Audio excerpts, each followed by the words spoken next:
Okay, so the Basilica cisterns. This is pretty neat. I've known about this since I was a teenager and always wanted to come here, so I was just out of my mind ecstatic when I actually showed up. This is something that we forgot about. Ottomans, nobody knew about this until I want to say the 20th century, maybe even the 1970s. It was completely just forgotten about. And some construction work or a sinkhole, something collapsed. And they found out that this is why, when you besiege Constantinople, they never ran out of water. This is underneath the city. There's a tram and roads up above us. Underneath the city, they just built this, it's a cistern. It's just a place to store water. And we also know that Christians did this. I'll tell you why in a second.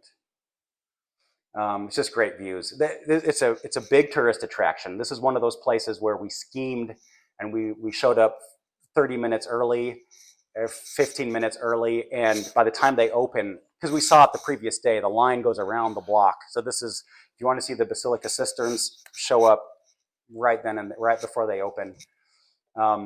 They kept changing the lights. So, I say it's touristy because they knew what they had. They put lighting up there. It was well done. And I say Christians built it because Christians don't care about Medusa statues.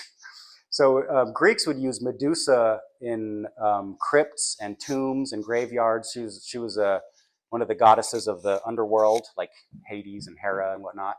So the Christians don't care. In fact, Christians don't not care. They dislike what Medusa. So they actually purposefully put her head upside down. And all the pillars are mismatched because they just grabbed a pillar from that palace and that temple and just that's what this is. If you're into architecture, everything's there. You can study Doric and Ionic and Corinthian and everything's there.